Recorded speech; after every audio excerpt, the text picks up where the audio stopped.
Good evening and welcome, attendees. Thank you for joining our first virtual adult cycling skill class. Tonight, we have a phenomenal instructor, Mr. Paul Mikowicz from Bike Walk Montclair, who will be teaching us how to be more confident on two wheels as we gear up for the shared bike and scooter program, NWK. My name is Jennifer Fana, and I am the administrative assistant for the Newark People's Assembly. If you have not already done so, please register to our database by emailing us at newarkpeoplesassembly, all one word, at ci.newark.nj.us to stay informed with all of the different resources that the city currently has to offer and upcoming events. We encourage you to share your questions or comments via our Facebook comments tonight, and we'll be able to share that question in the Q&A portion of the presentation. Myself and Miss Andrea Mason will be your hosts of the night. And now please welcome Miss Andrea Mason. Good evening, ladies and gentlemen. I am grateful that you've all decided to join us. I do see that there are quite a few who have already joined the Facebook Live, and I'm very grateful. As you know, or may not, as you will be told, if you don't know already, the City of Newark is going to launch a e-bike and scooter share program sometime toward the end of this month called NewarkGO.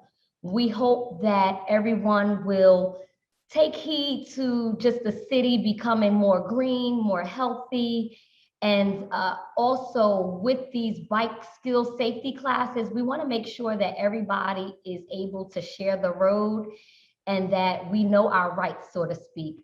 You know, Paul Mikowicz, as Jennifer Fana mentioned, is going to be the presenter for today's presentation. And actually, we'll hear from Paul now, giving us just a little background about himself and then starting the class.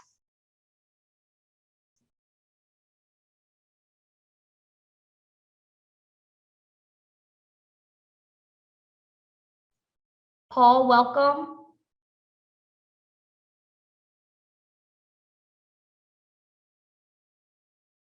Okay, we may be having a little technical difficulty, but I can assure you, everybody, please stay tuned. The information that you'll receive tonight will be proven invaluable, as in most information that the city's Facebook Live programs share anyway, but this one especially because it not only is geared toward cyclists, but pedestrians, motor vehicle drivers, scooter riders, and even youth can learn from this presentation that you'll witness tonight.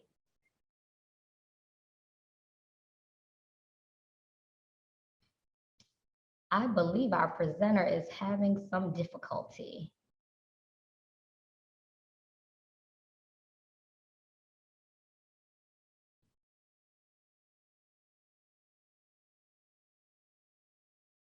And unfortunately, I am not well versed enough to give this presentation. So please allow us just a few more moments to work through the technical difficulty.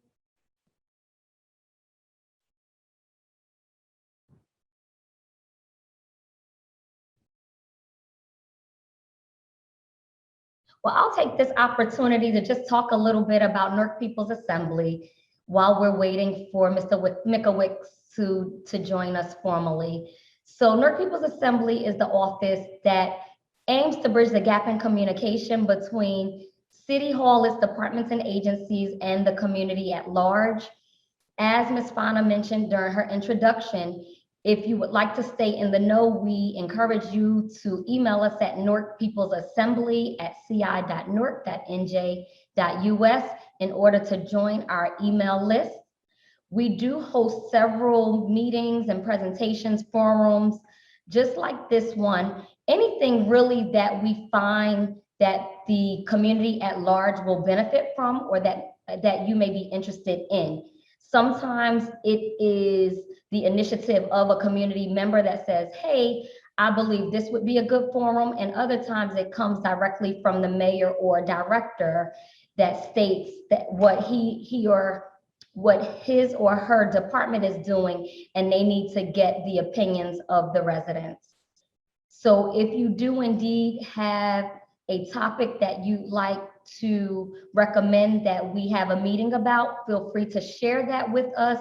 We are most certainly welcome always to hear your comments, suggestions, and even your complaints, because even with the complaints, we can do better, honestly. No city is 100%. So, as much as we can get there with the help of you, we'll try. Come on, Mr. Mikowitz. I'm trying, folks.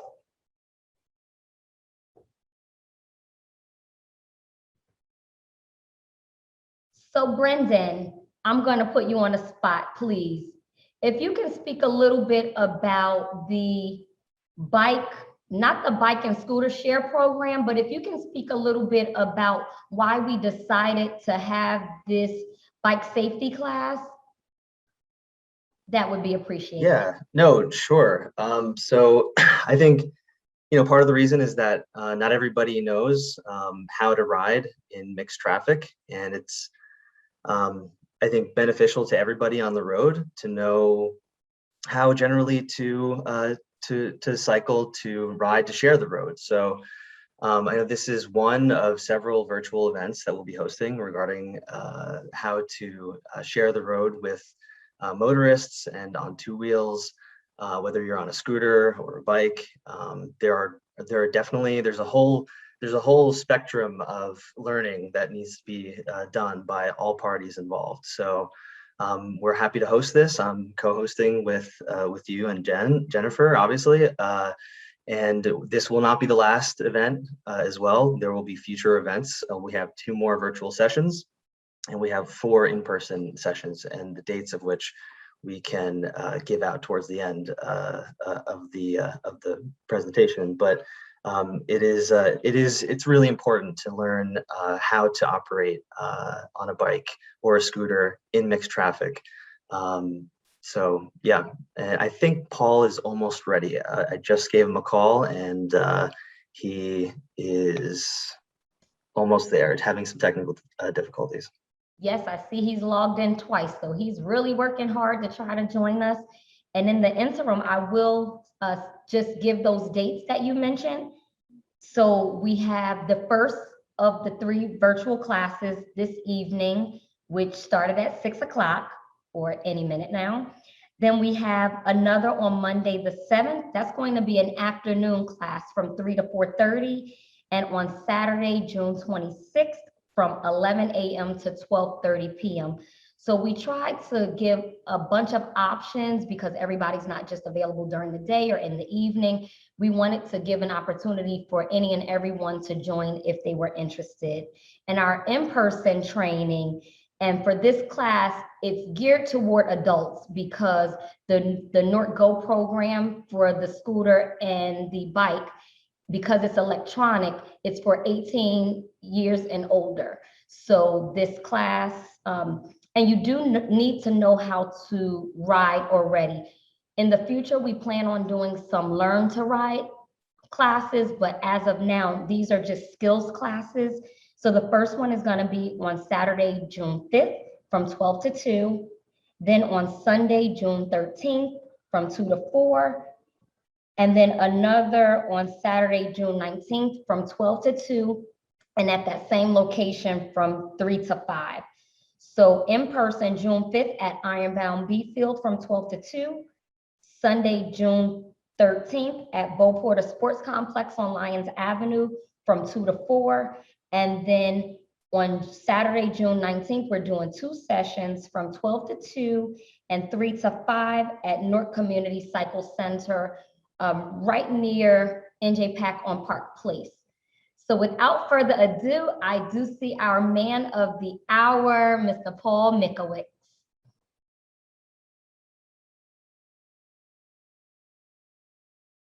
Now we just need to hear him.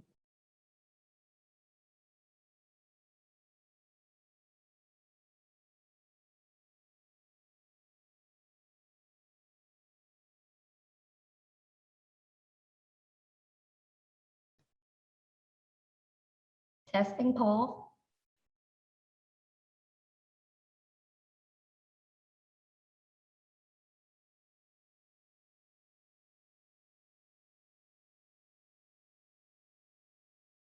I don't know.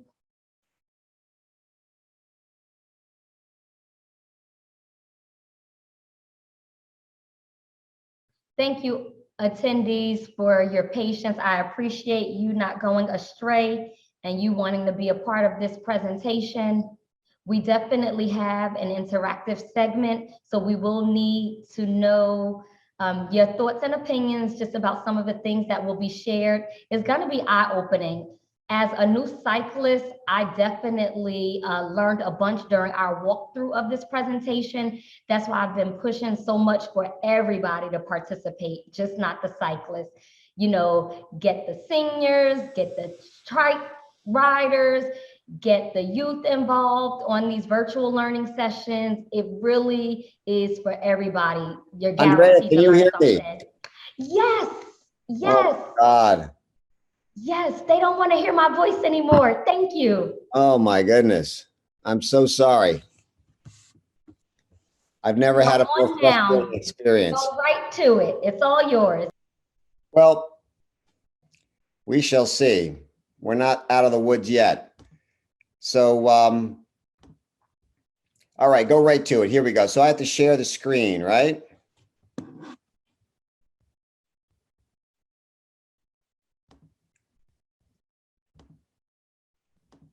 Close that. I don't see the little screen share thing.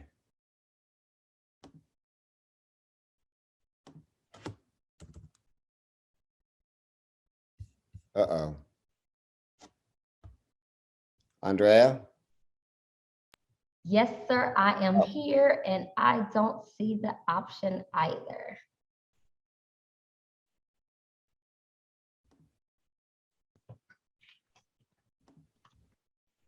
Computer, phone call. Help is on the way. So I'm actually getting the audio on my new computer, but I can't see anything.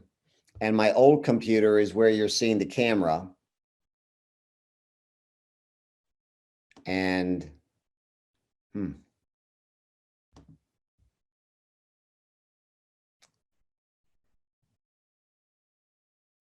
we tested this out. I'm just gonna say that this is really gonna probably be the best presentation because with all of these technical difficulties that we're experiencing right now, and to see that our Facebook audience is still holding on and they believe in us, we're gonna do it.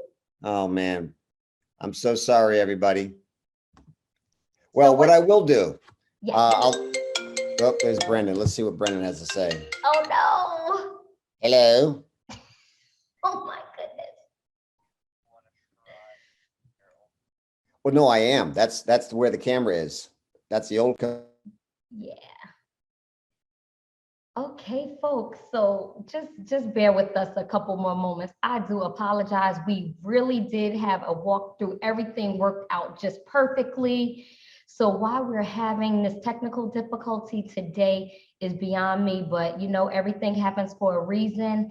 I've already given you other dates. So if you can tune in again, because with the technical difficulties, the training will probably be cut a little short. He'll probably have to go through some things expeditiously because we're about 20 minutes behind now.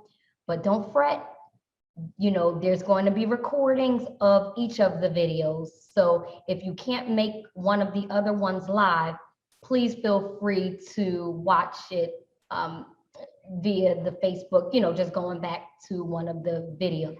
Excuse me, going back on to watch one of the pre-recorded videos. So, I don't know. So you can just look at me and Jen smile.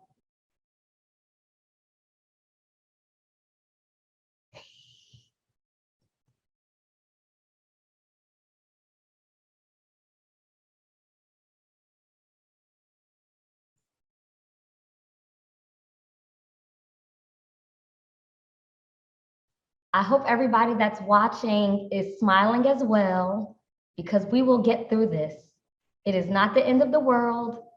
The information that we plan to share is beneficial. So just hold on in there a couple more moments. Trying to work through the difficulties. And I'm not technologically savvy, so I can't assist.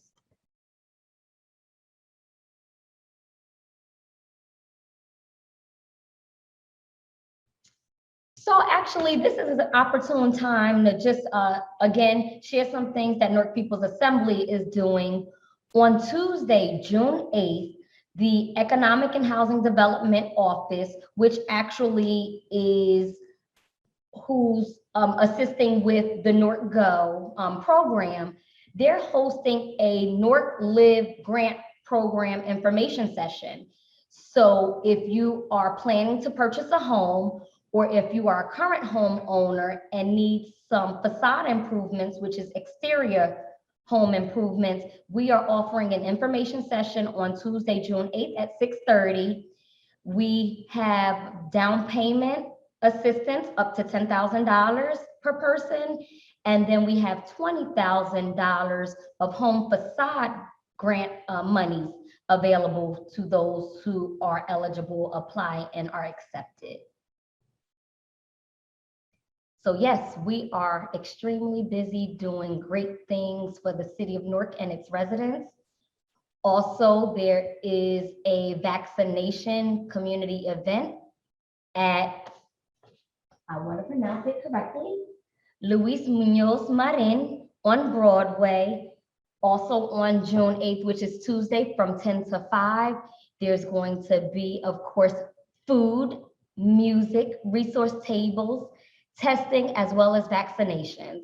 So if you have not already been vaccinated and are interested in being vaccinated, or know of individuals that need to be vaccinated, please send them on over to the North Ward to Luis Munoz Marin School.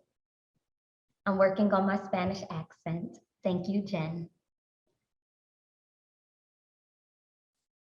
And Paul is still having some technical difficulty.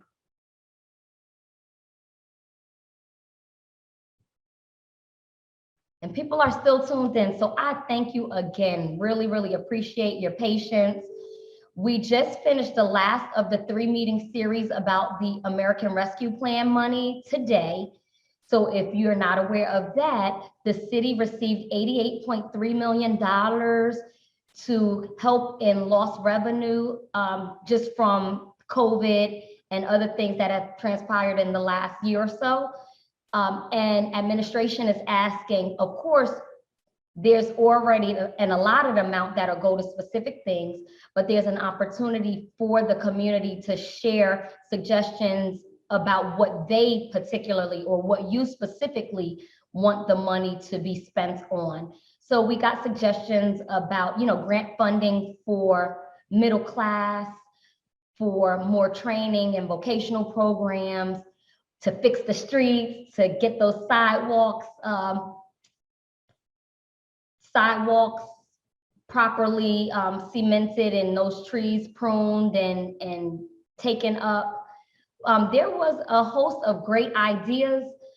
If you still have or want to provide any suggestions, you can email arpa suggestions@ci.newark.nj.us.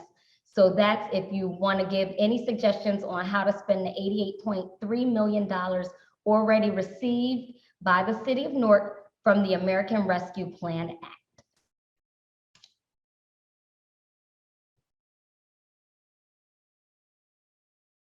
I can talk all day, but I really don't want to. This really isn't my forte. So I'm just going to smile.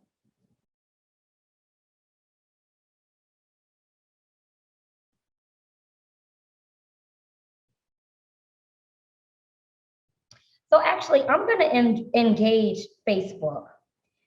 I'd like to just know, and if you can put it in the chat, how many of you are actually cyclists, either cyclists or learning to ride a bike, been out a couple times, And then if you're just watching, because I encouraged everybody to participate, you know, if you're a motor vehicle driver or if you ride a scooter, can you just share with me who's on the line? Out of the one that I'm already on. And Oh. someone asked what class this is. It's a bike safety skills class, but it's not just for cyclists. As a pedestrian or even All right, I'm gonna as log off a the driver, So I'm gonna go you'll off learn camera. So don't let a bunch Andre be about, you know, nervous. I'm your trying to rights open another and the meeting. cyclist rights and how we need to work together, interact, and share the road.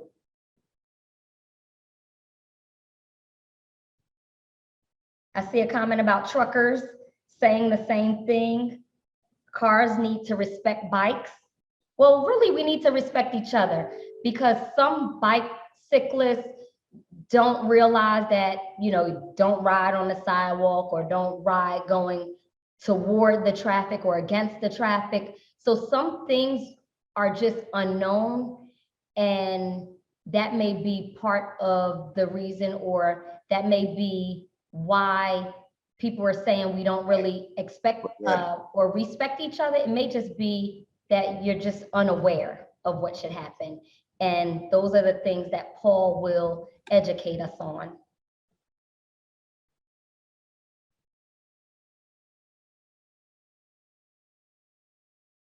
Yes.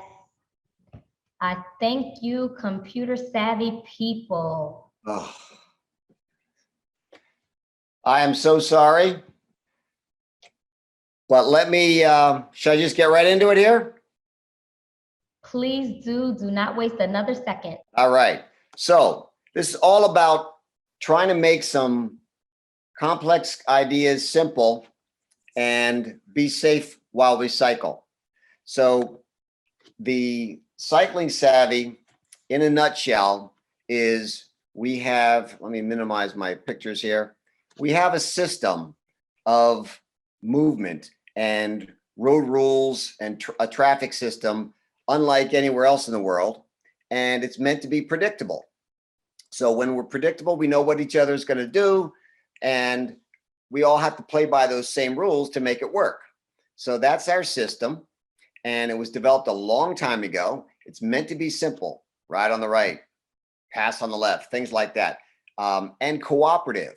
So when we come to a four-way stop, you know, and two people come to the stop at the same time, who has the right of way?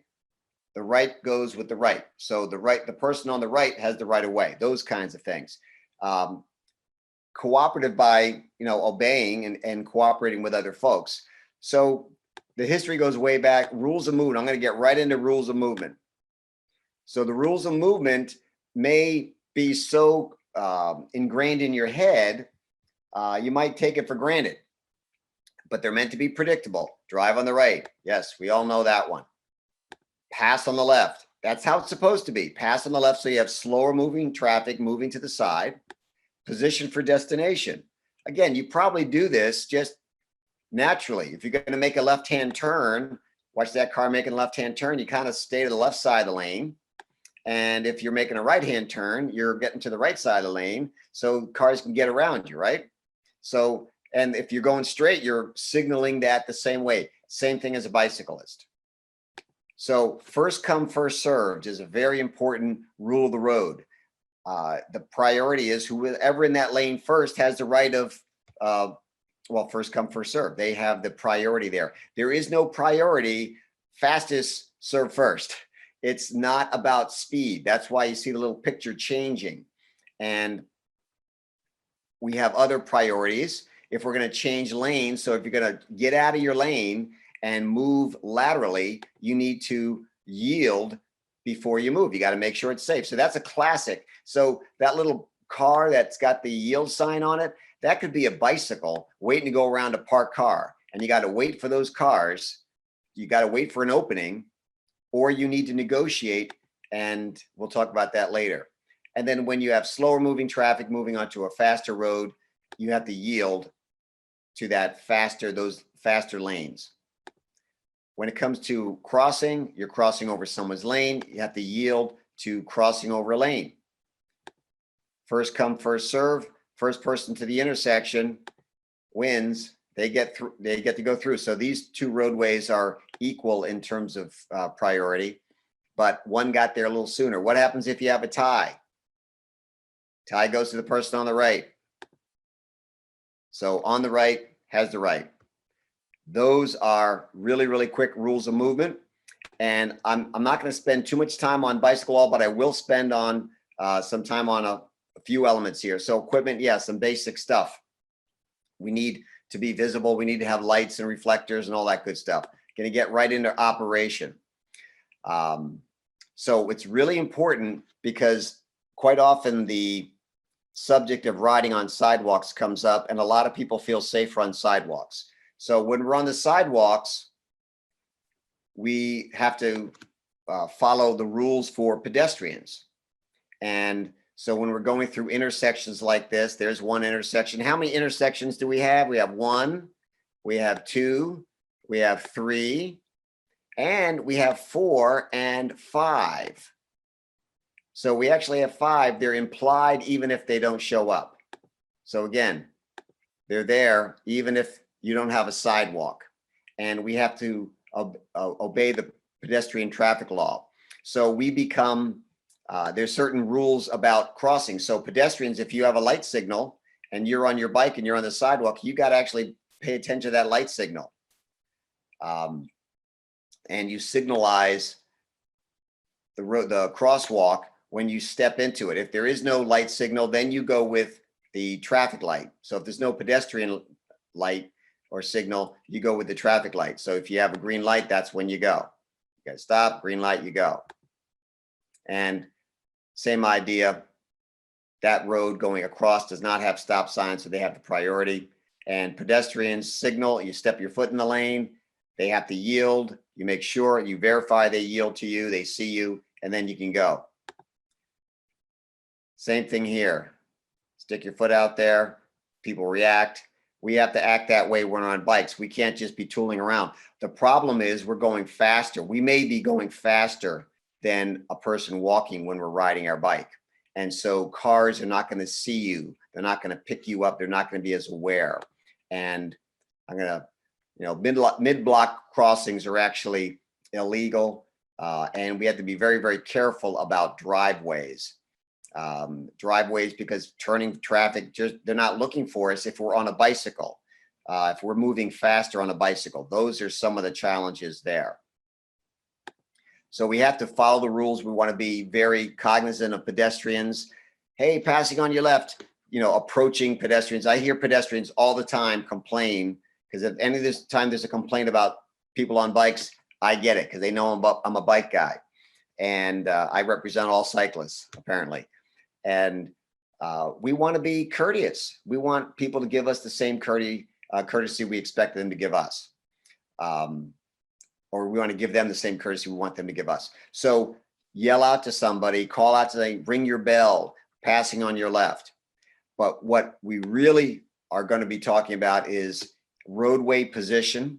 And when we're out there on the road, slower moving traffic, bicyclists must stay as close as is practicable. And that's a word that's kind of in the transportation language for people on bikes. What does practicable mean?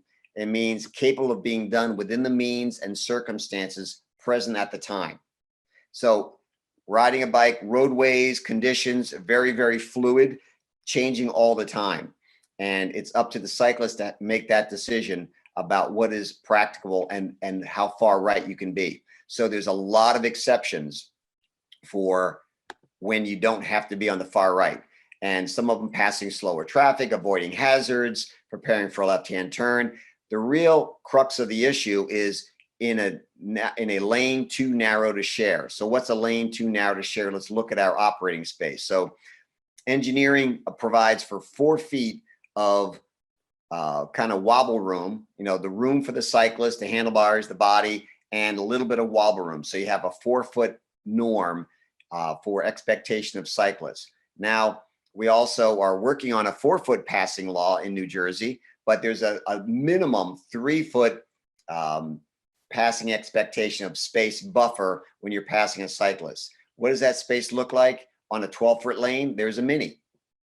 So already you're overlapping. Even with a mini in a typical 12-foot lane road, you have a overlap of that operating space and the passing space. And if you go to a larger vehicle, and now we're at a 14-lane road. 14 lane is considered the minimal lane width that is safe to share with other motor vehicles. So you can see you're already, even there, it's a little bit of a compromise. And if you get into other larger vehicles, it gets a little crazy in a 14-lane road. So that means it's too narrow to share. So what are you going to do? Well, we have different options. There are also some, and we'll talk about that. There's slow vehicle laws, but really nothing really applies to us in New Jersey. And we don't really have to worry about facility use laws. We don't have anything specific in New Jersey at this time for mandatory use of bike lanes and things like that. There may be some laws about not being on the sidewalk in specific towns, but we don't have any of these kinds of things in New Jersey to really worry about. So that is a quick overview of sort of the rules of the road. And now we're going to get into strategies and safety. And Andrea, I don't know if we can buzz right into the next and then hold the questions. Is that okay? Sure, that sounds like a plan. I'm following the Facebook feed, and thus far there aren't any questions, so I suggest you move forward. Okay, all right. So one of the issues with riding a bike is a lot of people are very scared about riding a bike. I hear that all the time. And there's this, we have a tendency to share the most sensational, scary circumstances. The news picks things up. And I think the fear is greater than the reality. Knock wood, I've been a bike commuter really my whole life. The last 10 years, I've been bike commuting either a 10-mile one way or 15-mile one way. You know, I practice, I put these strategies into use, and I get along with traffic just fine. I have very few negative interactions with people. I position myself, it's really like riding a motorcycle. You have to position yourself so people see you. And because I'm not as fast as a motorcycle, although I might not be able to keep up with traffic as well, I also don't get into trouble as fast either. And I can react more quickly. So the perception is that it's really dangerous. You hear it from friends and family, but what are some of the advantages? Some of the advantages of riding a bike, you're a little bit slower. You don't have blind spots. You can see all the way around. You can turn and look. Again, no blind spots. And you can hear, you can smell, you can have better reaction time. I can stop better. Generally, I can stop faster than vehicles that I'm traveling with. And we can be pretty maneuverable. We're small. We could, you know, get into smaller spaces. So there are a lot of advantages. This is the part that if you are curious, what we'd like to do is, this is a pie chart that represents all the most common crash types.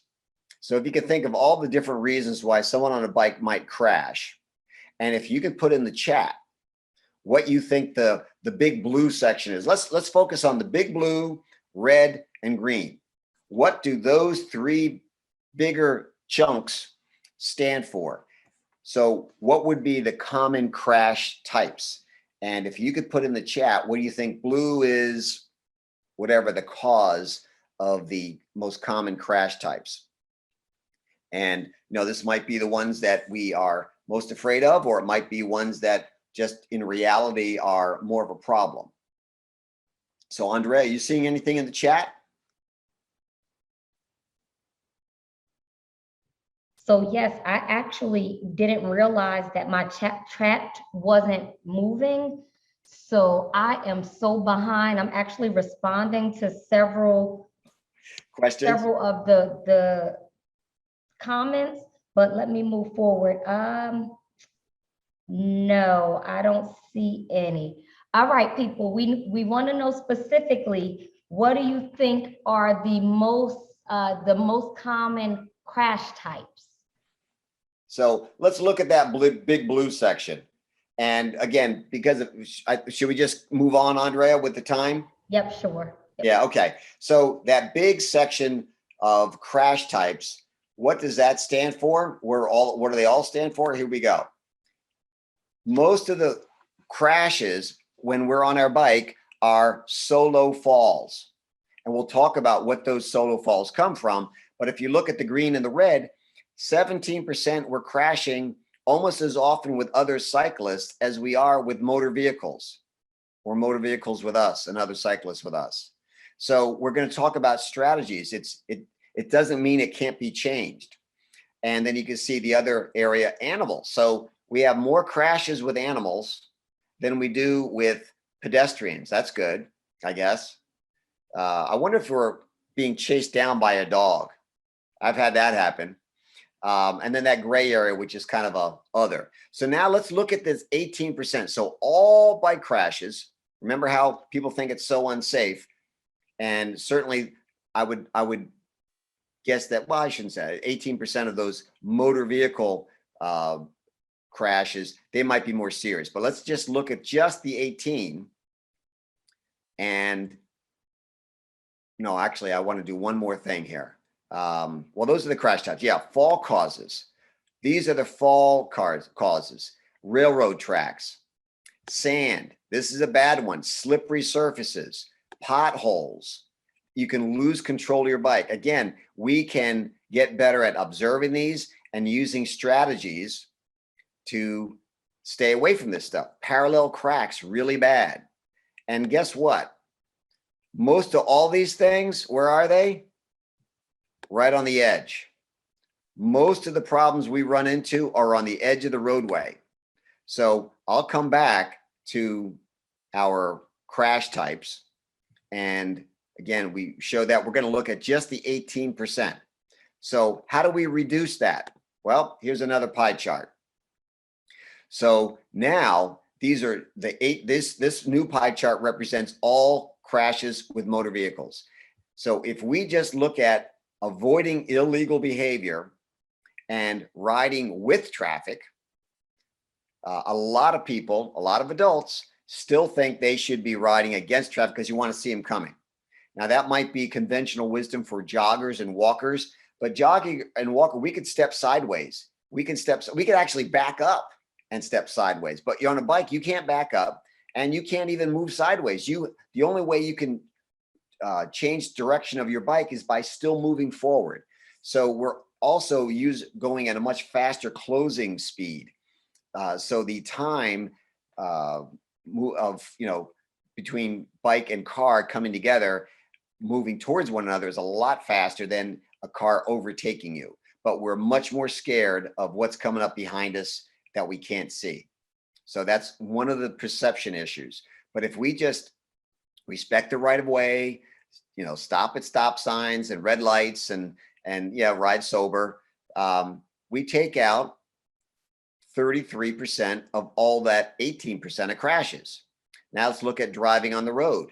So again, a lot of people think safer to be on the sidewalk. I want to be up there. But we're going to be talking about what the limitations of riding on the sidewalk are, and there's a lot of them. And again, this also includes facing traffic. So if we, stay in the road and we obey all the laws, we've got the 33% now. We have the 45%. If we just stay off the sidewalks where we're less visible, that's the big thing with sidewalks. We're less visible. Drivers are looking ahead. And when you get farther and farther out in the peripheral vision of a driver, much less the blind spots they have, they're not going to see you. All right, so defensive driving. So we have this last area. What we have to do is we have to make ourselves relevant. We have to protect our space. So that's lane control and not sharing a lane that's too narrow. So if we can address that, boy, we've reduced 18% of all the crashes down to this little gray area. That's sort of an unknown. We just don't know what's going on there. So that's reducing risk. How do we do that? Well, and there's some high risk areas, but safe and legal lefts. So these are some of the strategies So up on the top here, we have illegal left-hand turns. People do this. We were doing a little trial run and somebody sort of kind of started laughing like, yeah, okay, I'm probably guilty of doing this one. This is not the way we want to make a left-hand turn, whether we're in a bike lane or not. We don't want to just cruise across all those lanes, even if there aren't cars coming, because we may not see around the corner. And certainly that car coming out is not looking to the right. They're looking to the left to see if they have space to get their car out there. So what, and this is another illegal left. You wouldn't do this with a car. You wouldn't make this big swoop. So it's not a good way to approach a left-hand turn. Let me go back here. So those are the swoops. This is how we do it. You look, you signal, you verify they're actually slowing down, because they may not. They may be an aggressive driver, and you might say, okay, they're not reacting to me signaling and looking, and I'm going to let them go, and you have to wait. And that happens in a car too, right? If you're trying to signal, move over, sometimes they could slow down and let you get in, but they might even speed up. So what we want to do is look, signal, verify that they're slowing down. And then I don't know if you caught the little reward, because I think the secret sauce in this sort of cycling savvy approach, give them a little wave. There we go. Thank you. It's really nice to reinforce when a motorist acknowledges you on the bike. And that could be, you could be riding along. I have plenty of times when I hear a car approaching me, they slow down and then they pass me. I could, sense they're slowing down and waiting for a good spot to pass me. Or maybe they're not waiting for any special space. They have plenty of space. They just slow down and they give me extra room. I just give them a little wave, like, thank you for thinking of me, and reinforcing that. So I think it goes a long way in reinforcing the kind of behavior we want to see. And last one, in a narrow lane, you got to get over there, because you don't want them to pass you when you're going to make a left-hand turn, because you're changing lanes and you're going to be making a turn. You don't want someone to pass you. So you would do that with your car. Remember, indicating your destination by position, lane position.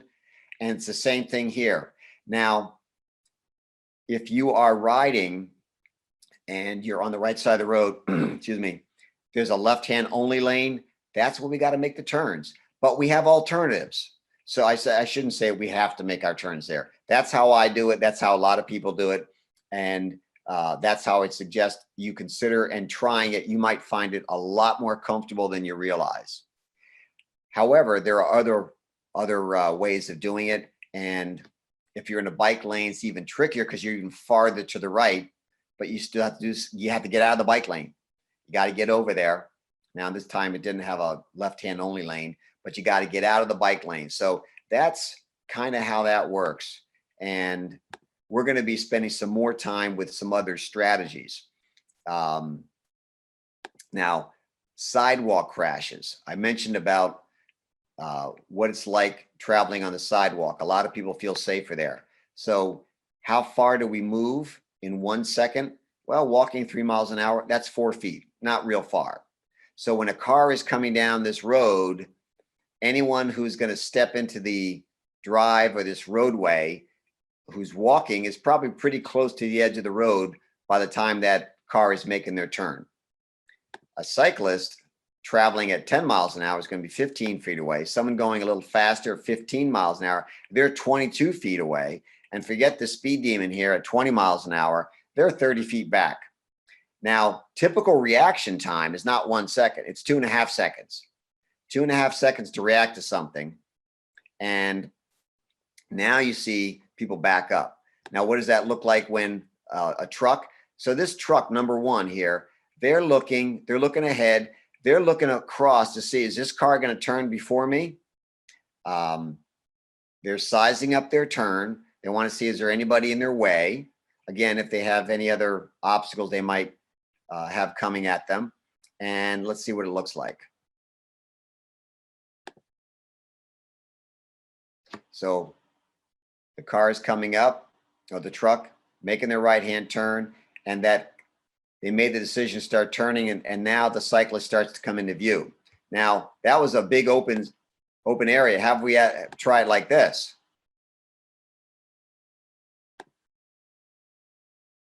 So now you have all these visual obstructions and you can't see. So how's that truck driver supposed to see the cyclist who's moving faster? And same thing happens in the opposite direction. So there are a lot of hazards even on the sidewalk, and not even talking about the green car coming forward here. So these are additional challenges that we have with sidewalk crashes. Oh, that was all it. Okay. So, oh, wait a second. Sorry. So I put these people out there. Come on. Stay out there. And spread them out. Go back over here. So this person over here, this is where a lot of people have problems because that car is so busy looking for a spot in the car traffic to make their turn. They're not looking at people on the sidewalk. And they see, okay, boom. Those passing vehicles also create a big visual obstruction. So they just don't see us because one, disadvantage, we're smaller. It could be an advantage, but it's generally smaller because we're not as visible. Same idea, coming the opposite direction. They're looking, all right, right after that truck, I'm going to make my, oh, there's a car. I got to wait. All right, now I can go. Boom. Before that red car comes, oh no. And I'm very aware of the blind spots of the towers that encapsulate my windshield. So you have the roof and then you have those panels or columns that hold the windshield of your car. Those are blind spots. And that's right where pedestrians are on corners. When you're driving around, take a look and see what that looks like. So that's some of the sidewalk crash causes and problems. Road crashes. So this is probably what we're really afraid of, being out there in the road. And we'll go through each of these 4 typical ones here. So this is someone trying to be, ride right and way over on the right side, the edge. We call it edge riding.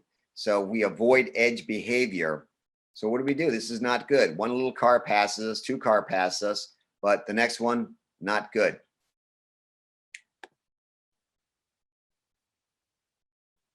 So they're side swiping us, and you can see they're way too close. So what are the countermeasures? How do we do a better job with that? We move on over. I'm going to give you some more examples of where to show up. So now that truck says, okay, I can't just slide past. I need to get into the other lane and move out. And I know that's not what always happens. They might split the lane, and we'll talk about that as well. Dooring. This is common. We're trying to stay out of the lane. We're scared. We want to stay out of the way, and we ride right by cars, and doors might open. So we want to ride not just outside the door zone, but just wide enough outside the startle zone. So if someone suddenly jumped out of their car, it wouldn't startle us. We'd be far enough out that we are very comfortable that, okay, that person's not in my way, or I'm not in their way. We're not going to run into each other. So we have the strike zone, and then we have the startle zone. And we have the buzz zone. So where do you want to be? Let's look at the effective lane. See how that bike moved out?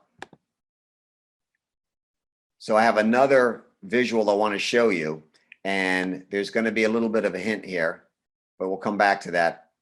So these are also typical crashes. The left cross, so a car that's coming towards the cyclist, they're not seeing us. They're looking at that silver truck. What do? We get farther out where there's more visibility. And again, this is very consistent with what motorcycle training will tell you to do. You got to get out there. So where that person is, they're not in a bike, well, now they're in a bike lane, but they're far right. So bike lanes are not a panacea for us all, believe it or not. What do? You're going through an intersection, get out of the bike lane where people are not going to turn and they can see you. So you can see the shadow of that truck also creates a little bit of a visual here, and a visual obstruction, I should say. So if we're way over to the right, that red car is not going to see us as soon. And again, we have to be very careful about passing motor vehicles. And this can happen a lot in Newark. You can have a lot of traffic anywhere. You could have a lot of traffic and you could possibly be moving faster than the cars. You have to be very careful about overtaking these vehicles. When I come to an intersection, I do that. I get up behind the other cars so everyone sees me. I'm very visible and I can see better as well. And the drive outs. We just have to be careful, these cars coming out. And again, when you're far on the right, you're not as visible. So you can see that shadow line. You can see, they can see you sooner and you can see them. You're just much more visible. So we want to be visible, predictable, and courteous. Same thing in the bike lane. And when it comes to the bike lanes passing on the right, same issue. You got to be very careful. And this is maybe one of the more common crashes where cars overtake you and then they have to slow down and make a right-hand turn and they forget they just passed a car and they may not have a good judge of how fast you're actually going. So again, going through an intersection, just get out there, especially if you know that person's turning right. Wouldn't always notice that. Same thing with the bike lane.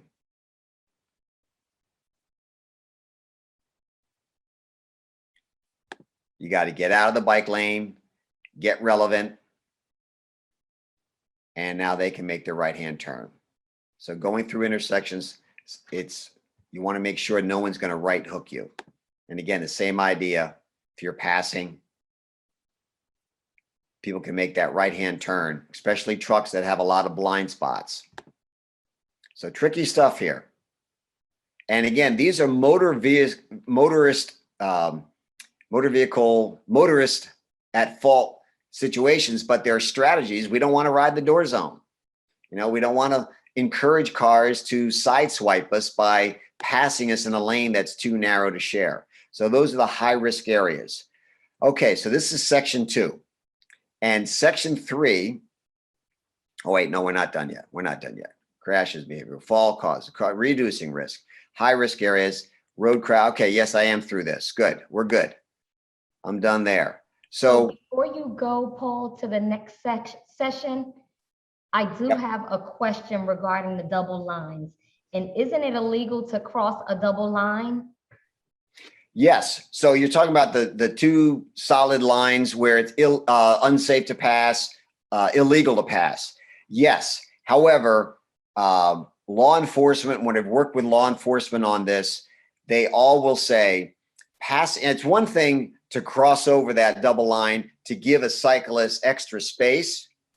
It's another thing to cross over double line to pass a larger vehicle because you're going to have to pass much farther.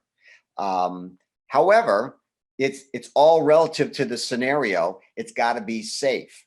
So if I've had people who have tried to pass me, and they cross over the double line, but there's cars coming out. I got a great video of it.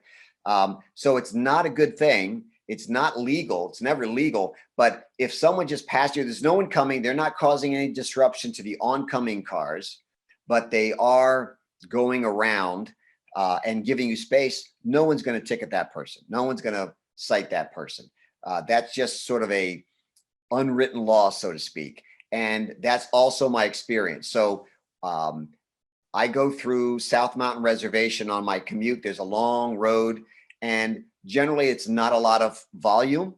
So when I am riding along, I see, cars all the time. They just give me a little bit of room. In fact, I would say I'm a little bit shocked that sometimes they will be completely in the other lane and sometimes to a fault because they can't see what's coming towards them. Like I wouldn't go that far. I don't need 10 feet. Just give me 4. Just give me 4. I'll be happy.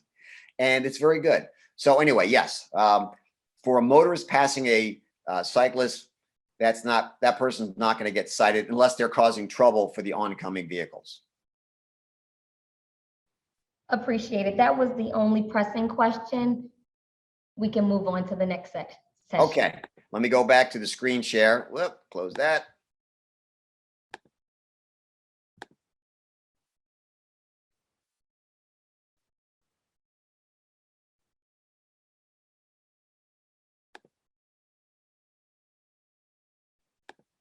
There we go. Okay. So the keys to being safe is being mindful. And we're generally more mindful and aware, observant when we're on the bike. We're just much more engaged in what we're doing naturally than riding the car, eating a meal, makeup, phones, music, all kinds of stuff. Able to identify patterns. So that's another area. And this is something that when you commute, you get used to all the little nuances about your commute.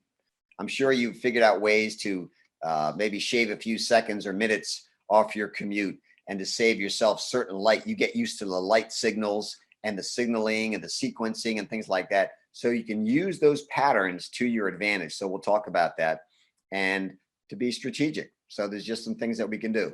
So that's all about cycling, successful cycling. I'll just quickly say, for riding at night, low visibility, I ride at night a lot and I got bright lights and I wear bright stuff. So, you just got to have lights and you got to have them, pointed straight back and not, not drooping down somewhere where they can't be seen or they're hitting the ground. So we want that. And we also, when it comes to the rain, you have to be very careful of puddles. So it's not about getting wet. It's also about slippery surfaces. So painted surfaces like these, whatever these special plastic paint treatments for crosswalks, ironically, are very slippery. Metal surfaces are very slippery. And that pothole could be in a puddle and you may not know it. I will say it's also a little harder to see potholes and things like that at night. So I do take a few bumps on my night rides more often because I just didn't see that little divot coming. Nothing dramatic, but it gets your attention, gets a few comments, riding along. So rain, snow and ice. Yeah, most people don't ride in the snow, but it's actually more doable than you might think. Alaska has one of the highest per capita ridership on bicycles, believe it or not, of all the states. And they actually make studded bike tires, and I use them in the winter because of any black ice. I just am very aware of that. Managing space. Let's get to the sweet spot stuff here. This is really where it comes down to it. So lane position is probably the biggest change that people have to make. Get away from the edge, off the right side of the road and out into the lane when it's too narrow to share. When it's wide enough to share, don't be a jerk, share the lane. And even to the point of, I talked about control and release, we'll come back to that, but lane position is how we communicate. So on a 2-lane road, it's important to be predictable. So you see the cyclist almost in the middle of the lane. They're out there because there's things coming up. There's obstacles, there's puddles, things like that. We want to be relevant. So it's the same thing. You got to get out there. People need to see you. And cars need to wait to make a safe pass. And we'll talk about communication because you can communicate passively or you can be more active with your communication with your hands and looking and signaling, even using your voice. So this is the one I want to show you. So communicate. So you can see the cyclist coming around a blind curve They got their hand out. It's hard to see, but they're holding their hand out like, hold on, hold on, hold on, hang in there. And then the cooperation is they move right and they give them a wave. Again, I do that a lot. It's not necessarily that you're giving them permission. They're going to go anyway, but you're acknowledging another human being in a car, and it makes a connection. And it might seem a little sappy, but you're really making a connection with another human being that makes you more than just a bike and them just more than just a car. Now we're people trying to get to work or go wherever we're going. And these are important aspects of being safe. All right. So this is a little video about control and release. And I think we got some positive press on this before. So we have a police officer riding with a bunch of other people behind him, and they were controlling the lane. And then they saw they had some cars following them. So they said, all right, we're going to be courteous. We're going to pull over the right. There's space now because there's no parked cars. There's space. Look back. Come on, cars. Go, go, go. You let them go. So again, you're building a relationship there. You're being cooperative, and you're not slowing yourself down that much. They slow down a little bit. They one more car, go, go, go. That was a little slow to pass. And then you get back out there, and now you're coming up to where you need to control the lane again because there were more parked cars coming. Here's another video of by discouraging. Carrie is pretty much out there, passive discouragement with lane position. So you got a bunch of cars, but it's not safe for them to pass. And there is no shoulder, right? There's no, I mean, there's a soft shoulder, it's dirt, can't ride on that. So she's out there. And again, that's just sort of passive. She's not sticking her hand out like, whoa, hold on. There's another example where she has no encouragement. Now she's saying, okay, when it's safe, I'm not going to let them, I'm not going to make a decision of when it's safe to cross that double orange line. Well, no, not safe yet. So in that case, she gave active discouragement, stuck her hand out there. They freaked out, drove into the bushes, and then they come back up. Now it's safe. And again, you can't see what's coming towards them, but you can sort of see when other cars pass by. There's a gap there. So now we're going around a blind corner. So she's going to hold her hand out there. It's almost like you're giving that person like the one finger. You're like, hey, just hold on 1 minute, just a minute, hang in there. You're acknowledging them. It makes a big difference. I can't stress that enough. And then, because there's a spot I do the exact same thing. There's a spot where it's really tight and windy. And then I know it's going to open up. I move my bike farther to the right. I give them a wave. So there's no confusion. There's no hesitation, like, oh, I'm not sure they moved right. Did they really move right? You know, that car knows I'm signaling and expecting them to pass me.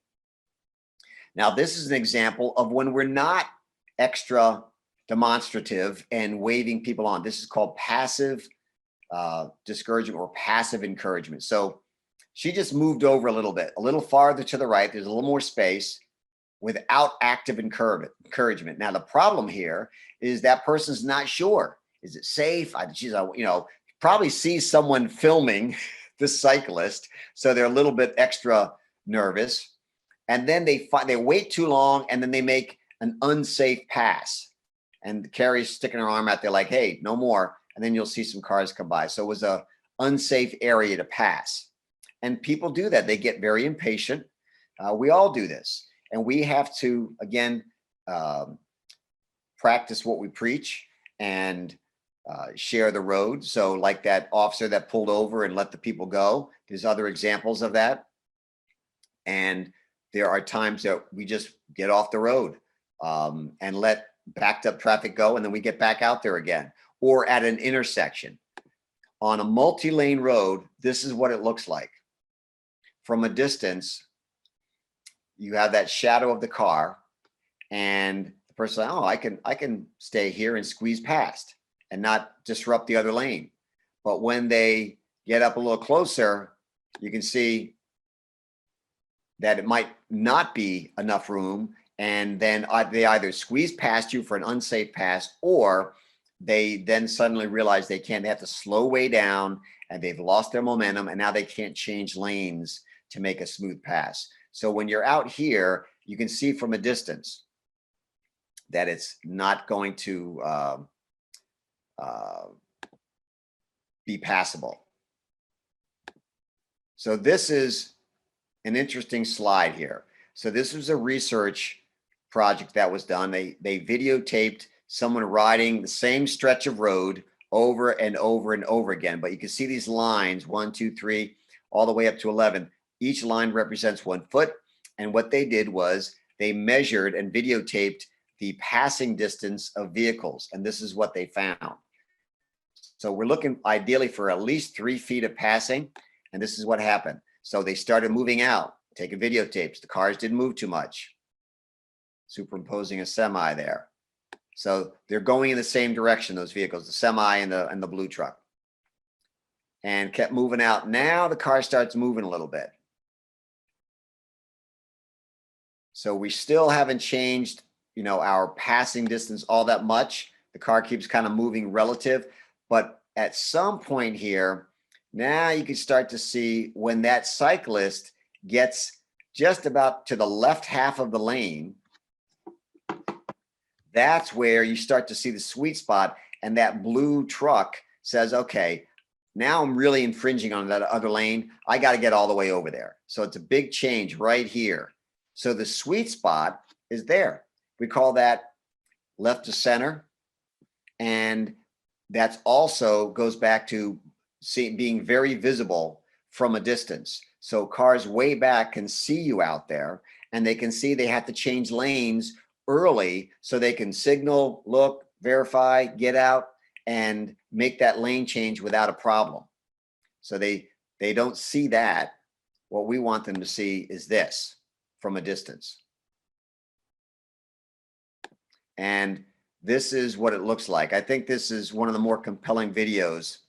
And this is on roads that are multi-lane and faster travel. So this is a helmet cam of that same person riding. So they are riding kind of on the right side of the road, and cars are going to approach them and get much closer before they figure out, oh, I can't pass here.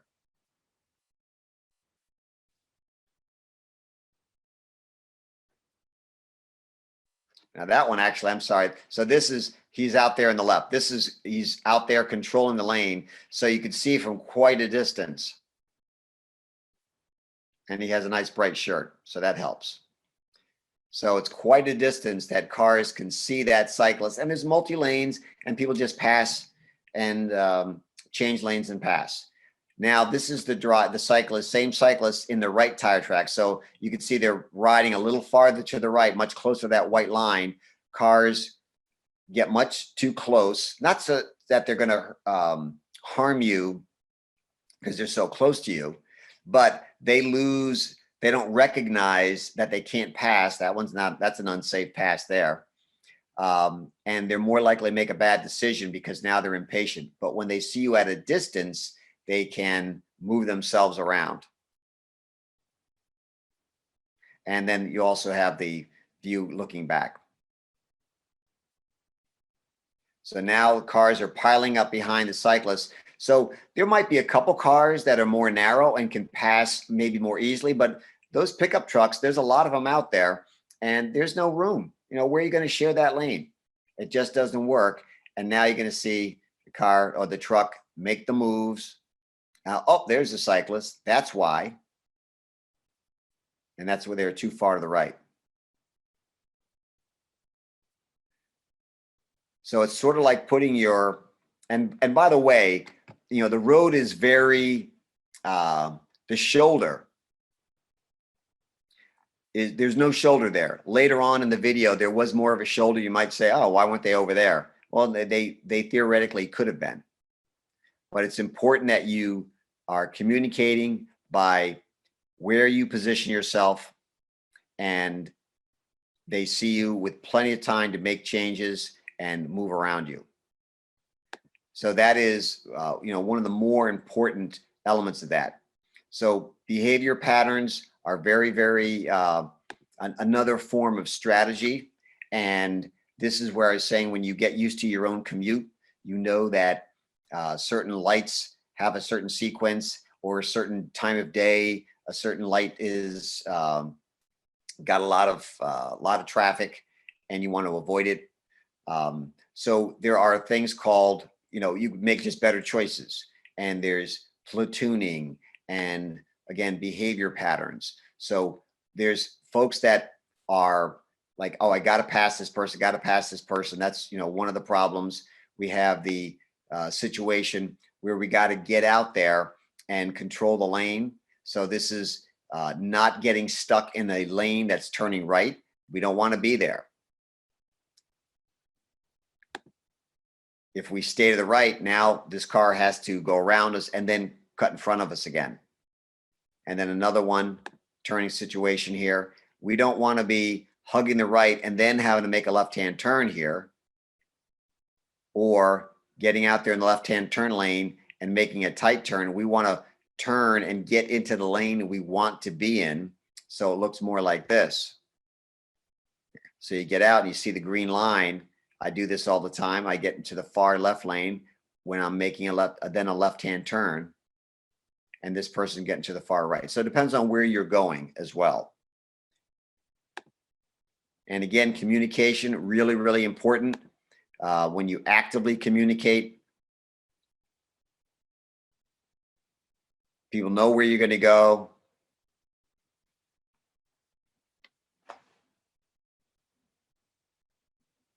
A little wave, thank you.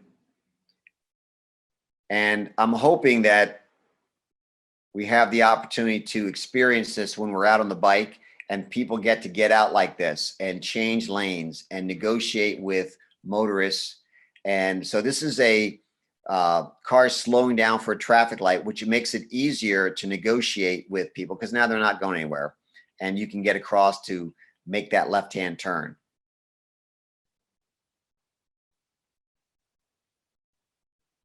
Not sure what all those cones are about. Looks like some construction, but that was coming through an intersection and getting far to the left. So these are all scenarios where you need to communicate. Sometimes the lane might not be the lane you think you need to be in, might not be the far right lane. I'll come back to that. So this is a railroad track. So they're holding this car off. We may have the opportunity to cross over railroad tracks. You need to be very careful. So railroad tracks can trap your tires. So if that rider didn't hold off, let me back it up just a tiny bit. Come on. So right there, that rider's not exactly perpendicular to the tracks, but certainly more so than if they just kept straight. And your tire could drop down to that groove and you're not getting it back. You're going down. So it's important to hold off the cars and cross the tracks, and you have to make this swerving kind of motion. So that's something that, and if they're wet, they're really slippery. Now, okay, now you can go communicate. So again, discouraging unsafe passing, holding off, it's a double line, discourage that. And you might know, you see farther ahead than that, the motorist. Thank you. So that was a little hold off. I'm making a left-hand turn. Don't pass me here, because I'm going to be making a left-hand turn. Like, whoa, slow that person down. So they're coming up at a fast speed. They slow down. And then she goes over the tracks. And it's good to give a wave, even if they didn't cooperate. We want to be hopeful there. And another situation where we are preventing people from passing because we're going to be making a left-hand turn. Now he makes his turn. So although, yes, we're supposed to pass on the left, there's times we don't want them to pass on the left if we're going to be making a left. And again, the encouraging of the passing, can't speak enough about that. If you can really leave no doubt, so they're not trying to read your mind, but they understand that you're waving them on. It's like, okay, good. You just gave them license to do that. So there's other things. There's platooning. Platooning is when you have a traffic signal and you get this big bunch of cars and they go by and then there's nobody on the road. So what this person is actually, I want to switch to a different one here. So my wife was sharing with me when she uses a crosswalk signal. So she gets up to the top of a hill and she pushes the pedestrian signal. It stops the traffic, which is a lot of volume on Bloomfield Avenue. She gets on the side street and she makes a right-hand turn, like right here. And you have all this traffic waiting at the red light. And she's going off this small road that has very few cars, if any.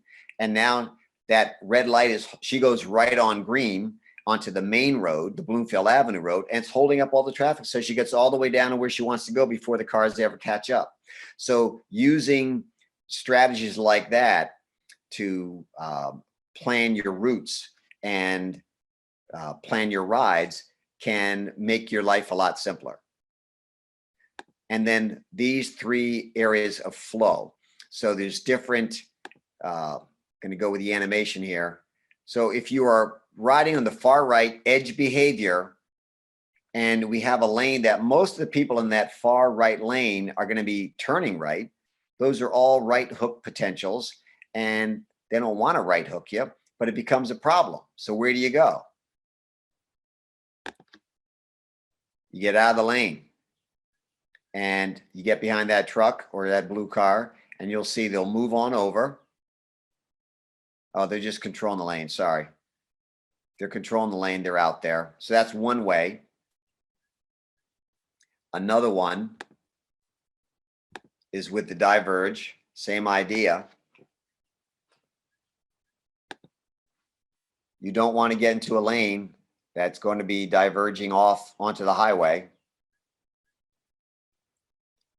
So you have to either control that lane or get out of that lane and go with the straightaway lane that is not diverging off. So if you start to see, uh-oh, this lane's disappearing, because sometimes you don't know the road, you see that you got to get out of that lane so you don't create a conflict at the last second. So this is disruptive. Oh, yes. I do know that we have quite a few nervous Nellies, so to speak, or nervous individuals to either get back on the bike after being off for so many years, but want to sort of explore this bike and scooter share program, or just go out and ride their own bikes.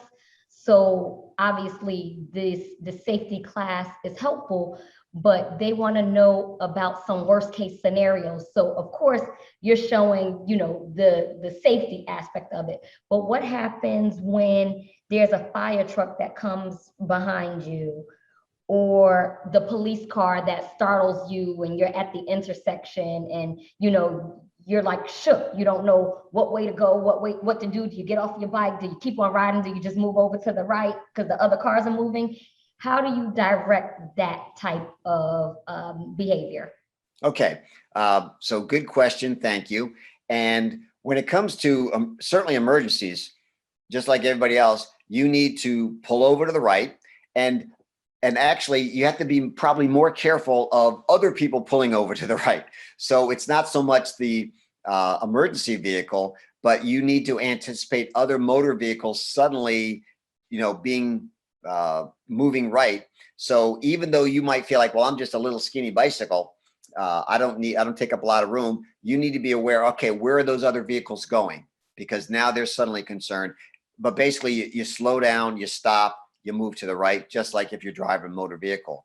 But I'm glad you asked this question, because we're just getting to this section now. I know we're winding down, but this is, I was showing you all these left-hand turns. Left-hand turns are the tricky ones, because we generally are going to be traveling on the right side or the right lane anyway. And if we have to get across 3 lanes of traffic, that can be a little intimidating. So decision point 1 is showing you maybe a braver way. You just get out there, you signal, you look, you signal, you verify, you get on out there in the lane, and you get to the left-hand only lane.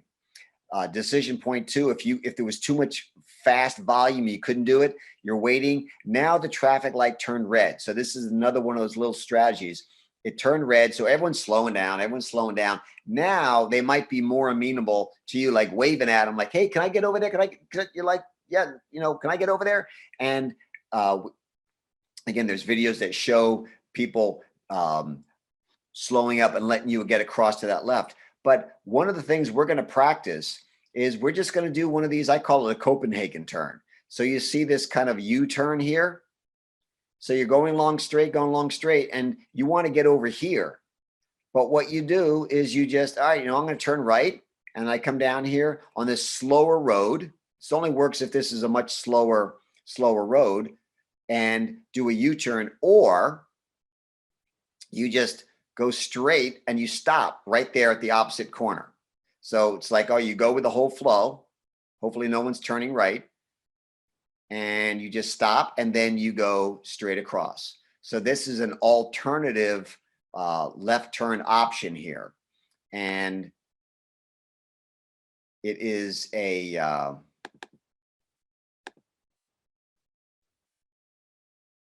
jug handle turn. So it looks kind of like this.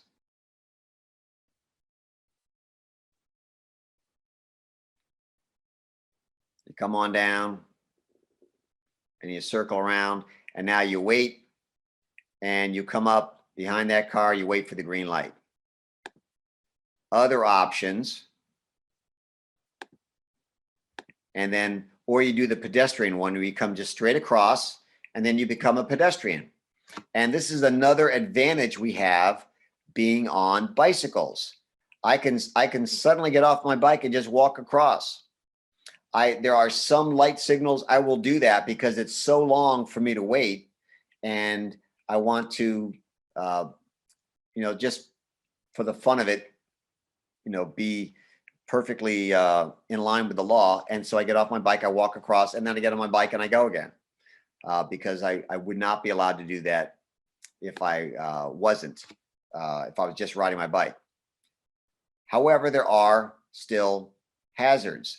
People moving forward here, making right on red. So all of these things have pros and cons.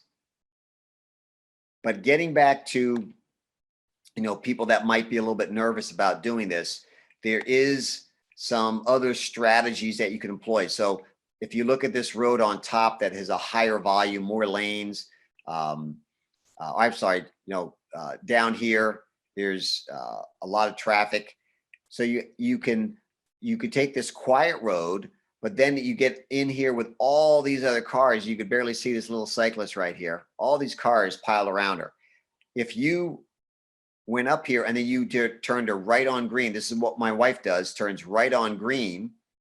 It's holding up all the volume on this big road here, and it gives her enough time to get over into the left lane. So now she can make an easy left-hand turn, and she's making a left-hand turn while all this volume is being held up.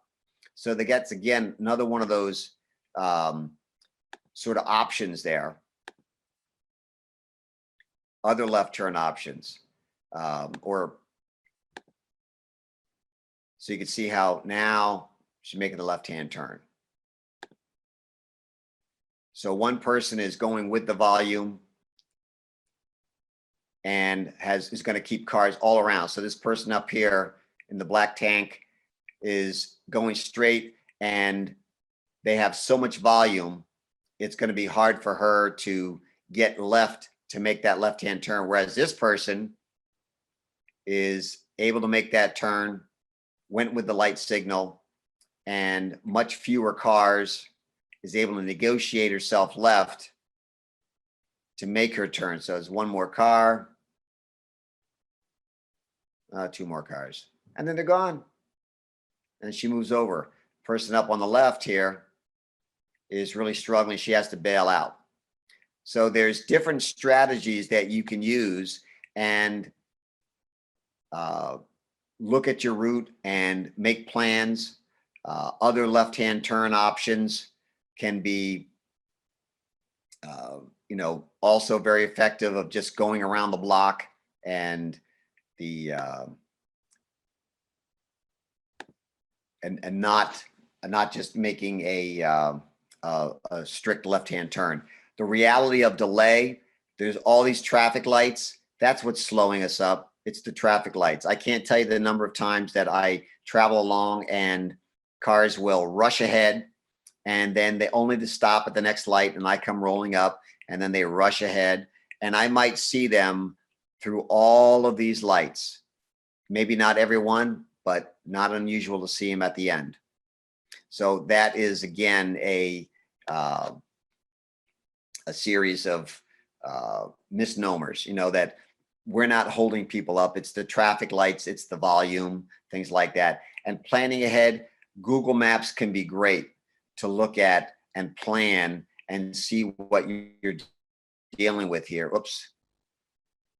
That's taking me right to planning ahead. Let me go back here. And you can see bicycle facilities. You can verify things. You can get right on the ground, say, oh, that was a bike lane, or that was a trail. Now it's under construction. So you want to always get down on the ground and really check. But Google Maps can be very, very helpful in giving you an idea of what you're dealing with and what lanes to be in. So you have 2 lanes going right here. And believe it or not, you'd want to be in the lane where that big truck is to go straight. And that's a big, connecting road to the highways. So there are a lot of examples where there are roads that you might not think you belong on. But yes, that's the more extreme kind of cases. But the idea is to let people know that you can really plan ahead and use different strategies to ride almost anywhere you want to ride. Obviously not on the highway where it's illegal, but those are all, great strategies. And there's a lot of, a lot of changes in our perception when we practice these things and we get good results. So I appreciate you hanging in there. Rush through this stuff a little bit, but I want to know if there are some questions. I'm going to take down my screen here for a moment. You being on here, Andrea and Jennifer and Brendan. We lost maybe our other folks, but you're there. So are you going to be at our On the Bike session? So that's a question so I know I will personally be there. Jen and I will be alternating sessions, but for the most part, we'll both be we'll have presence at each one. Okay. Some may have both of us there. So I'm Great. looking forward to it, especially as a cyclist. And I really want to just add that the best part of the presentation for me, being a cyclist as well as a driver, was the visual aids that you provided, because it's one thing to hear you saying certain things, but when we got to see the video, it sort of brought things to perspective and we could relate, whether we were the cyclist or the driver. And that's why I encouraged other drivers, cyclists, scooter riders, and everybody to sort of join in on the conversation, because even though this was a cycling safety class, it really did affect everybody who's on the road together. So thank you. Well, you're welcome. And I didn't mention the scooters, but really all these strategies really cross over to scooters. Same idea. They want you to be visible. They want you to follow traffic law and do all the same things. They have smaller wheels. That's about the extent of it. I'm not an expert braker, but it's you want to learn your machine, so to speak. I would certainly like to do if I don't know if it's possible, Andrea, sometime do another little test session just to make this connection, because this really was frustrating, stressful for all of us. And I apologize for for this. I just was not expecting this. Like I said, my old computer, what I have to do is, I'm sure it's some setting on my new computer, it's just some setting for that is blocking that. So I have to talk to the Apple people. But well, that's okay. Our next virtual class is on Monday. So if you want to try to do something tomorrow, we can do that offline. But we got it together. That's the main thing. And as I mentioned to the viewing audience, while you were having the technical difficulties, it was still worth it. Even though we started late, it was well worth the information that you were able to share with us. And I know that Jen has a question, and then I do have just a comment or two from the audience. What you got, Jen? Thank you so much, Paul, for such an incredible presentation. Oh, you're generous. And so my question is, are there any stats on how color clothes or bright clothing affects or help decreases motor vehicle strikes? Boy, stats, I'm not aware of any. I've seen, there was a really good video. I have to see if I could find it. It's two people walking towards you on a very dark, like a pitch black road. And one person is wearing a bright white, not even reflective, just a white jacket. And the other person is in black. And you could see the white person, the white jacket walking towards you. And it was quite a while before suddenly you see the person who's dressed in black. And so that was like, wow. I saw that person in white long before I saw the person in black. But it's funny you asked that question, because I don't know what the stats are. There must be something out there, some testing, but I'm shocked at the number of cyclists I see out there wearing a lot of dark clothes. Mm-hmm. And even to the point where, like, a little red light, to me, a little red light in the back, or a little bright, flashy white light, doesn't do nearly as much as a lot of bright color, like a lot of volume of space of color, because we have a lot of lights. You're driving along, there's all kinds of lights and reflectors and everything else. So I'm not saying we shouldn't have lights too, but boy, bright lights, but color, lots of color and reflective stuff up high too. Yes, it makes a big difference, And we don't always want to dress like a Day-Glo, Day-Glo vests and things like that, but you could put something on just for the ride. Hey, Paul, I think that comment was toward me, because I have a lime green bike. I have a lime green helmet. And when I purchased my bike, and as I do in Andrea fashion, I go extra with everything. So I went to like every store and bought everything lime green. So when I go out, I'm lime green, everything. And sometimes I think like, okay, Andrea, you're doing too much. But I know, it's for my safety, especially if I'm riding after work. But I put that stuff on early in the morning too. But I do appreciate you saying that brighter clothing does really help.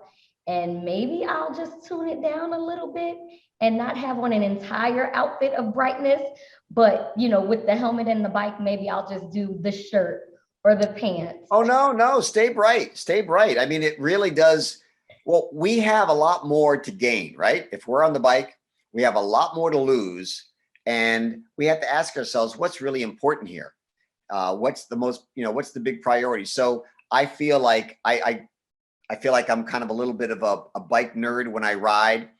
Some of my fellow bike walk people, I think I say they kind of dress a little more casual, a little more cool. It's like, I don't care about looking cool. I'm not worried about that. But I also do some serious riding. I've got a 15-mile commute. I'm dealing with a lot of stuff. And I can also say it works. What I really would like to hear is if you have any scenarios in town that are specific that I could even research, particularly an intersection or something like that, but also just the scenarios. Like, for instance, the getting around parked cars. There's a lot of roadways where if there were no parked cars, you'd have no problem. There's plenty of shoulder. But now you have parked cars, And now you got to get out there and you got to look, you got to signal, and you got to verify to get out around that parked car, and how we do that. So you don't want to wait till the last second. You have to do it soon enough. You have to be planning ahead so you can be looking way down the road. So we'll do that on the bike session. That's one of my primary things I want to do.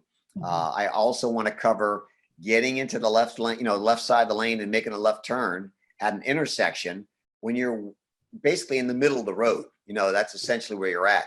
I want people to feel that it's like, oh yeah, all these cars around me, but you know what? That's where I need to be. And people see you. When they see you, they can, then avoid you. So are Especially there if you any have on something scenarios? bright. Paul, Yes.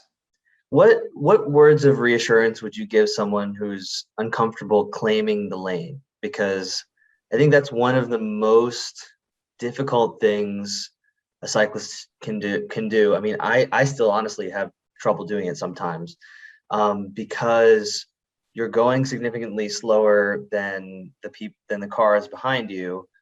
But in many cases, it's safer for you to do that, to actually take up that whole lane, especially if there's another vehicular lane adjacent to you, next to you.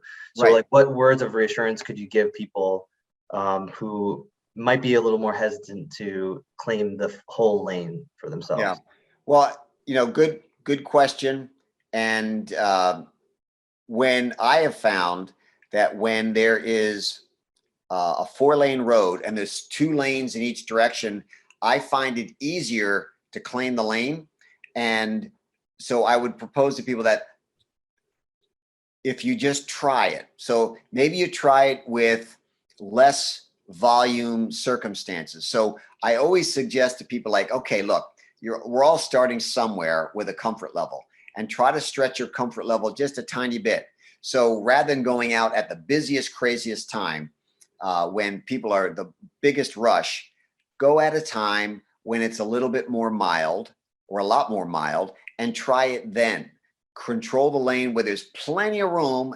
So I guess that would be it right there, Brendan. Take a 4-lane road, control the lane when there's no traffic in the other lane, or there's very, very few cars. So it's very easy for people to change lanes and go right by you. And you'll be like, wow, nothing happened. Everything's fine. They just passed me. Nothing happened.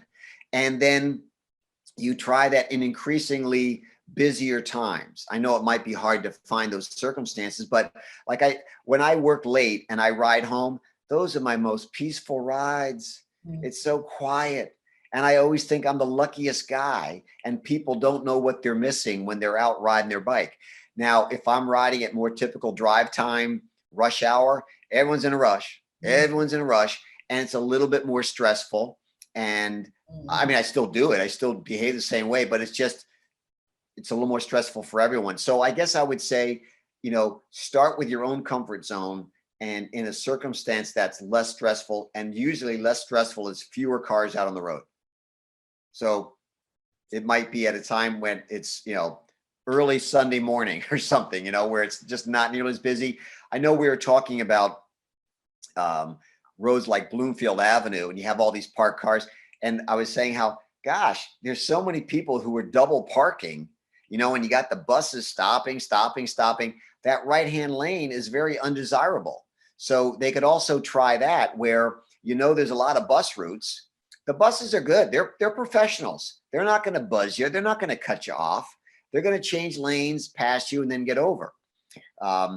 And because there's so many buses pulling over and people double parking, a lot of the other motorists don't want to stay in that right lane. So you can just kind of get out there and control it without a problem, and be outside the door zone, by the way. So it kind of does both.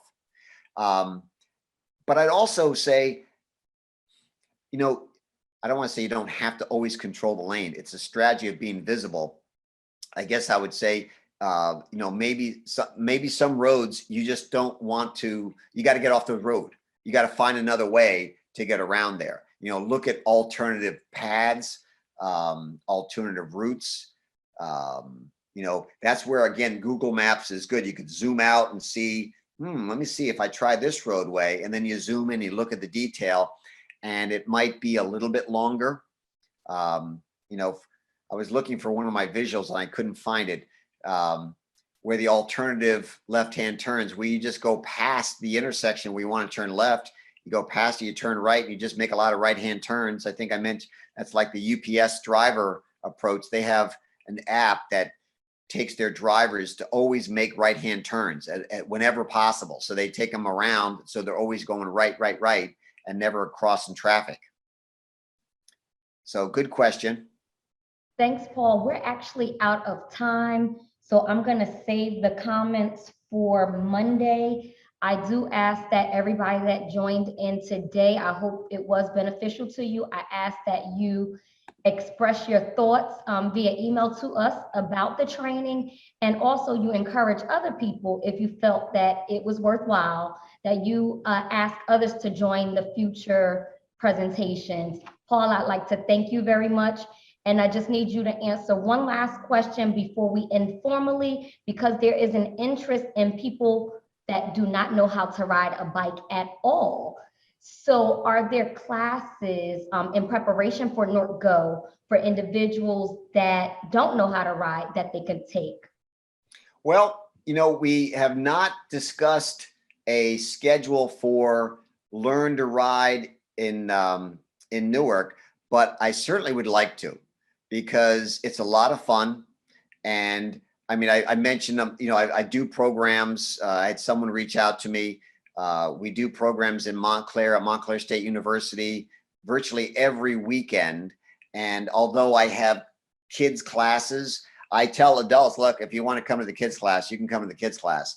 I have adult classes twice a month. We got rained out last weekend, but we have them all the time. And I think that's something that we should discuss, to do a Learn to Ride in Newark. It takes an extra big lot.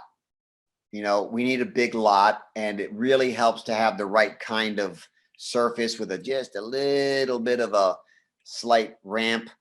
Ramp's a strong word, a slight slope that helps. Sometimes you got the nuance, so you have different varying slopes, because some people want a big slope, some people want just a mild slope. So is that what you're asking about? Is a Learn to Ride in Newark for all these folks that want to learn? Sure. I guess I'll gauge the interest. I know we've had a couple emails come in for people who are interested in possibly paying for a class, or if we would have the class in the future. So I'll continue to gauge that, and maybe, sidebar, we can try to work something out, or we can connect you with those individuals if it's something that you offer. Sure. I mean, my wife and I do private lessons. We do the group classes. I always push people to the group classes, and I say, look, if you don't want to do that, they're generally Saturday afternoons. So after this Saturday, I'm coming back up, and I've got a group class. Actually, I have an adult class this weekend. I do have an adult class this weekend. I'm getting my weekends mixed up. At any rate, I would love to do one in Newark. And the other issue is with a lot of the folks, and it's understandable, why would you have a bike if you don't know how to ride a bike? Right. So you need a bike. And I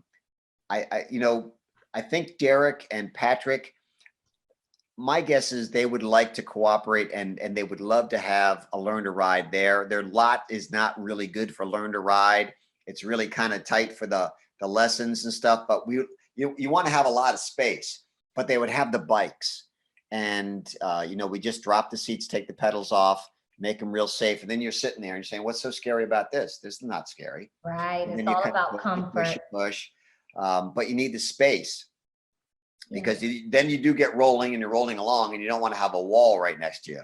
And I think I might have mentioned, by the way, I was scoping out the other sites, and yeah, that Wells Fargo lot, that was locked down, man. There was nobody in there. You were at the wrong place, Paul. Yeah, that's not the site. But we'll go do the walkthrough again if needed. But at this time, I definitely have to close the meeting. Sorry. We are beyond time. But again, I want to thank you for this wonderful presentation. The next one is on Monday, June 7th from 3 to 4 p.m. From 3 to 4:30 p.m. We're going to work out all of the kinks with the technological issues. We'll do that tomorrow. But in-person class, we do still have a few spots.